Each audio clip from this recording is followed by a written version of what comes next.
নমস্কার বন্ধুরা, সুপ্রিয়া কিচেনে আবার আপনাদের সবাইকে স্বাগত জানাই। আজকে বানাবো পুলি পিঠে।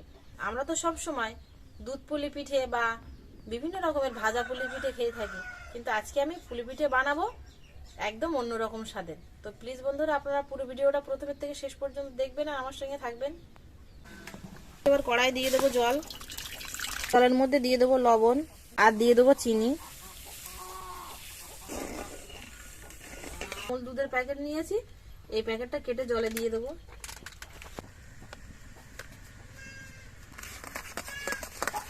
এখানে এক বাটি চালের গুঁড়ো নিয়েছি, দিয়ে দেবো। আর নিয়েছি বড় বাটির এক বাটি চালের গুঁড়ো, আর ওই বড় বাটির হাফ বাটি পরিমাণে ছোট বাটিতে ময়দা নিয়েছি, দিয়ে দেবো।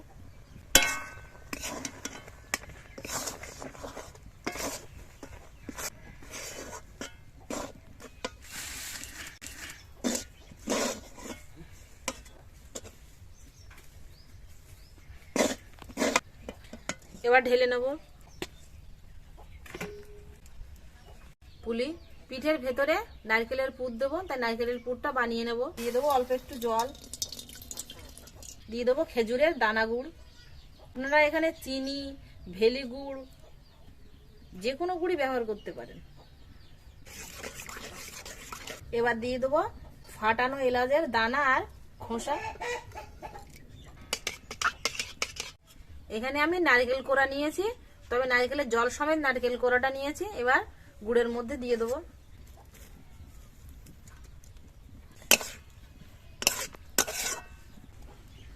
চাপা দিয়ে দেবো, খানিকক্ষণ চাপা দিয়ে রাখবো যাতে নারকেলটা একটু সেদ্ধ হয়ে যায়। এবার এ সাইডে দেখুন, এই যে চালের গুঁড়ো আর ময়দা মাখানোটা একটু ঠান্ডা হয়ে গেছে। এবার হাত দিয়ে মাখিয়ে নেব, তবে হালকা এরকম গরম অবস্থায় একটু মাখিয়ে নেব। দেখুন মাখানোটা কত সুন্দর সফট হয়েছে। এইভাবেই চাপা দিয়ে রেখে দেবো।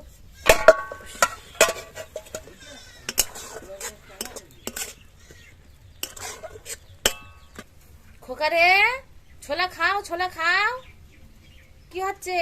শুধু চরকি পাক দেবে, দেখো শুধু চরকি পাক দিচ্ছে, এক জায়গায় স্থির হয়ে দাঁড়ায় না। খোকারে, কি হলো? অত ঘুরলে তো মাথা পাগল হয়ে যাবে, শুধু ঘুরে ঘুরে ঘুরে ঘুরে ঘুরে। এই চুপ করে দাঁড়া, চুপ করে দাঁড়া, ঘন্টা চুপ করে দাঁড়া। সমানে শুধু ঘুরতে থাকবে। জল খাবি? নাই জল খাবি?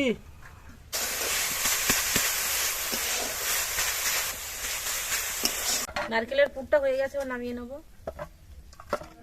পুলি পিঠের মধ্যে আজকে আমি এখানে দেখুন এই যে চিজ নিয়েছি, চওড়া চিজ।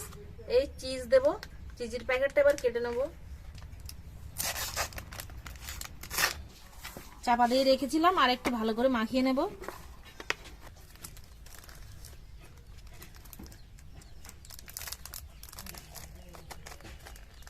চিজটা ছুরি দিয়ে মাছ বরাবর কেটে নেব।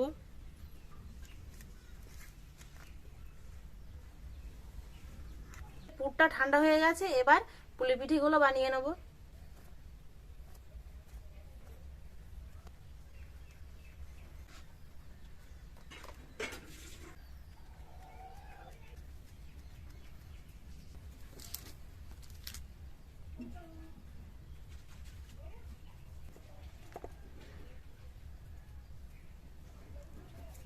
ছোট ছোট বানালে তাহলে ডবল ভাঁজ দিলে তাহলে পুরো চিজটা এরকম থাকবে, আর বড় বানালে কিন্তু তখন আর ধরবে না, তখন অনেকটা চিজ লাগে।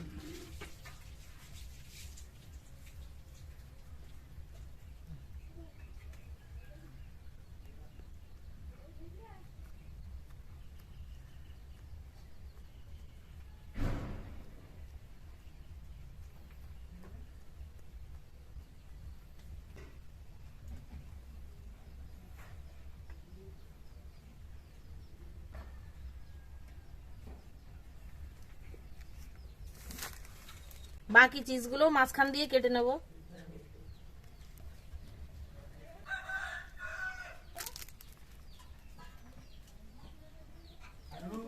পিঠেগুলো সব বানিয়ে নিয়েছি, এবার গরম তেলে ভেজে নেব। তবে এই পিঠেগুলো কিন্তু ভাপানোও যাবে, আবার দুধে ফোটানোও যাবে, আবার ভেজে নেওয়াও যাবে। সব রকম ভাবেই কিন্তু পিঠেটা বানানো যাবে। দিয়ে দেবো সাদা তেল, তেল গরম হয়ে গেছে, এবার গরম তেলে পিঠেগুলো ছেড়ে দিয়ে ভেজে নেব।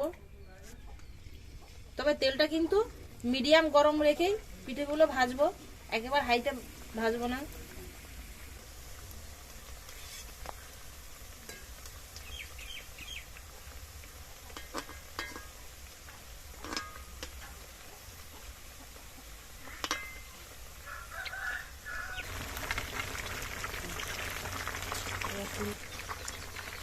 পিঠেগুলো এরকম লাল করে ভেজে নিয়ে তুলে নেব।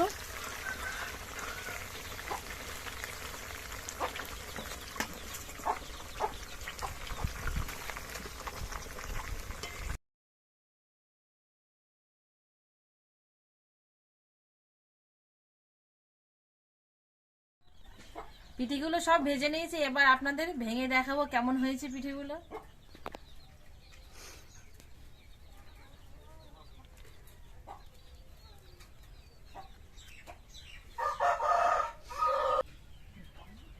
দেখুন ভেতরটা কত সুন্দর হয়েছে, চিজটা দেখুন ভেতরে।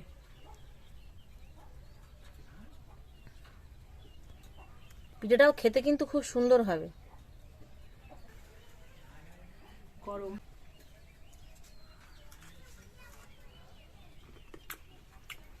পিঠেটা দারুণ হয়েছে, একদম অন্যরকম স্বাদের। আমার এই পিঠেটা কেমন হলো অবশ্যই কিন্তু আপনারা কমেন্টে জানাবেন। এতক্ষণ আমার সঙ্গে থাকার জন্য আপনাদের অনেক অনেক ধন্যবাদ। আবারও দেখা হচ্ছে আপনাদের সাথে পরে নতুন কোনো ভিডিওতে। ততক্ষণ আপনারা সবাই ভালো থাকবেন ও সুস্থ থাকবেন।